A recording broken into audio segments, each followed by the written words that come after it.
compte fait avec Éric Revel. Bonjour Éric. Bonjour. Cette période de la perestroïka vous rappelle des souvenirs, hein, Ah oui, aussi. oui, non, mais il y a une certaine nostalgie, moi je trouve, autour de Gorbatchev. On en parlait tout à l'heure. Vous avez vu ces images où on le voit entouré de proches avec des chapeaux. On est en pleine guerre froide. Enfin, c'est toute une époque qui nous file entre les doigts. On en parlera d'ailleurs à 8h30 aussi tout à l'heure avec Vladimir Fedorovski qui sera avec nous, ancien conseiller de Gorbatchev. Alors tout compte fait sur évidemment l'énergie qui continue d'occuper la une. Facture d'électricité, pénurie, rationnement. On n'y comprend plus rien parce que Bruno Le Maire a démenti sa première ministre Elisabeth Borne. C'est assez incroyable ça. Alors le lien qu'on pourrait faire avec la Russie, c'est Gazprom qui annonce hier que c'est fini. Il livre plus de gaz à Engie au groupe français. Donc voilà un sujet. Les questions de facture d'électricité, de coupure de gaz enflamment le débat en France, mais surtout gouvernemental. Je ne sais pas si vous avez vu, mais hier, Elisabeth Borne a quand même dit que dans le pire des scénarios, certaines coupures quartier par quartier en France pourraient avoir lieu cet hiver de 2 heures.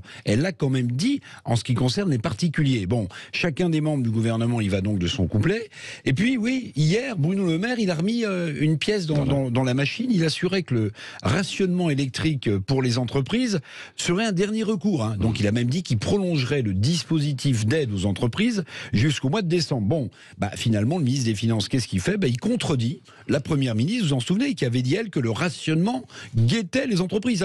On se disait, ça y est, les tickets de rationnement sont déjà imprimés.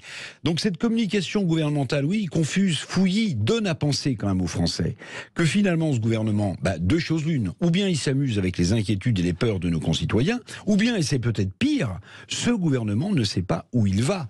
On parle de blackout, c'est peut-être un blackout stratégique du gouvernement qu'il faut pointer du doigt. Et puis alors, ce qui est intéressant, en toile de fond, il y a le nucléaire, il y a le président d'EDF qui est monté au créneau et qui refuse de porter le chapeau du fiasco énergétique. Ah oui, ça vous l'avez bien noté Patrick, et vous avez raison, parce que sur le fond, c'est ce fiasco nucléaire qui doit nous interroger. Alors, il a été dénoncé, c'est rare, par Jean-Bernard Lévy, qui est l'actuel président d'EDF. Alors, il s'en va, il sait qu'il ne sera pas renouvelé, donc il a vidé son sac hier devant le MEDEF en désignant en creux la responsabilité d'Emmanuel Macron dans ce fiasco. Parce que dit le patron d'EDF ? Il dit, on m'a demandé de fermer des centrales.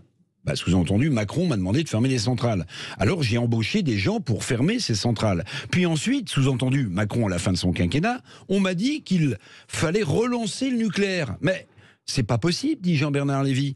Parce que pour former, par exemple, un soudeur sur des techniques nucléaires, il faut 3 ans, 4 ans. L'inconséquence de certaines décisions politiques match mal, on le voit bien, avec la stratégie et la réalité concrète des entreprises, surtout dans des domaines aussi sophistiqués techniquement que le nucléaire. Oui, et résultat, on a du mal à croire la parole des politiques aujourd'hui. Sur la décision politique, l'appréciation politique, il y aurait beaucoup à dire. Tiens, je reviens sur le mano à mano, comme j'ai commencé entre Elisabeth Borne et Bruno Le Maire, mais sur la question des super profits, vous avez vu encore là le couac sur la question de la taxation des super-profits des entreprises, Elisabeth Borne, qui vient de la gauche, a expliqué qu'il fallait, regarder, pourquoi pas, cette taxation des super-profits des grands groupes. Or, Bruno Le Maire, qu'est-ce qu'il a déclaré, lui ? Il a dit, les super-profits ? Je ne sais pas ce que c'est. Je ne sais pas ce que c'est. Bon, à force de brouiller continuellement le message politique, ce gouvernement devient inaudible. Et à mon sens, c'est dangereux, tout compte fait, parce qu'il y a une grave crise sociale qui rôde dans notre pays. Merci Éric Revel pour vos éclairages chaque matin donc à 7h20.